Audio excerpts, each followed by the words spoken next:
Greetings, Dennis Daniels here. This is Screencast-O-Matic for all of your screencasting pleasure. Wanted to point out again that there are ways of taking poor questions like this one for Lord of the Flies. Ralph is elected chief mainly because he possesses something. Now, if we were to do some higher level thinking here, as suggested by the California State standards, as they are found. Let's move this down. I'll show you my working version because that's the one that's easier for me, at least, to work with. I put it in Google Docs so that I could search it and add footnotes to it, etc.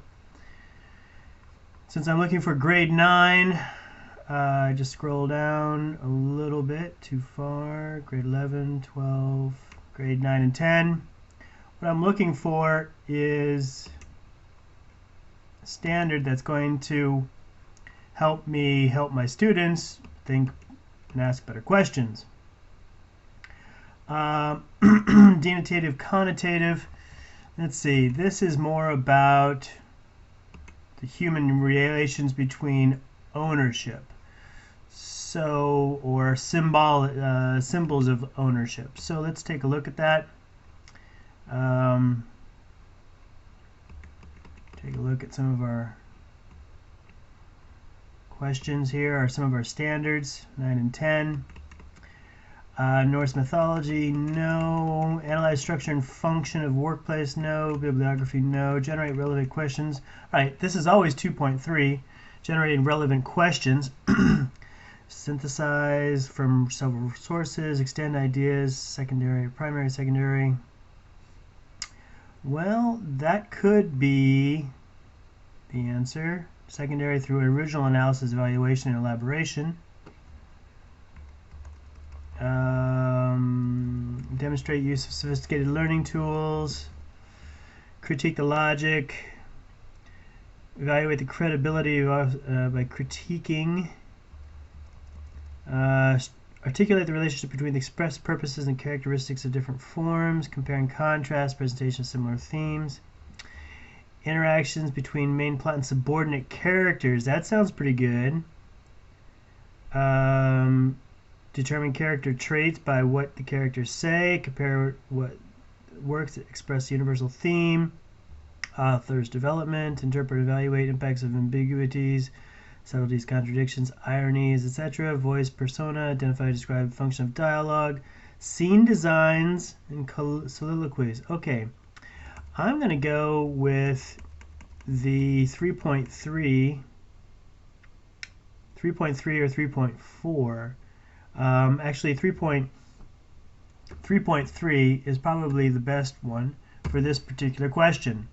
And here is the better question in my book, or at least in my opinion. Log in, take a look at it, and I've created a form for capturing this question. And here's the form here. So I click on it, and I'll make up a fake student name. Like Pierre Faux, and this question is about Lord of the Flies.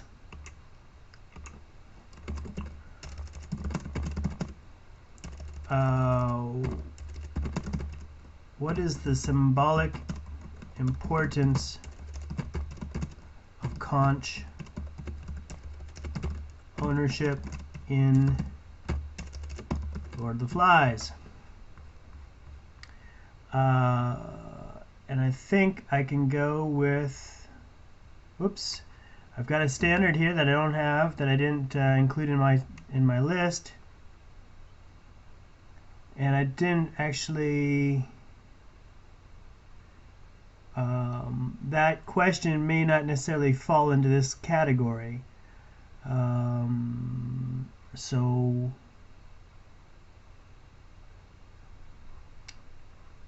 literary devices, is it a literary device? No. Persona? No. It might be this one. Really don't like touchpad mice. Really, really don't like them. So I'm going to say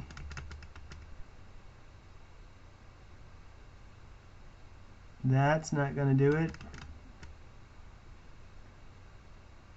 Let's identify and describe the function of dialogue, interpret, evaluate subtleties, contradictions, incongruities.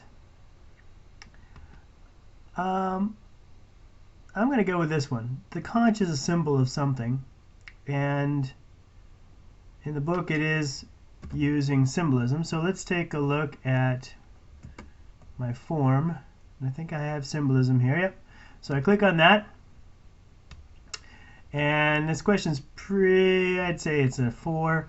And the answer, of course, the answer is man, or one answer, of course. Man has had much love for symbols and icons for millennia. The conch is just one more piece of evidence to suggest that though the boys are descending into savagery, they still cling, or they cling to symbols of arbitrary symbols of power.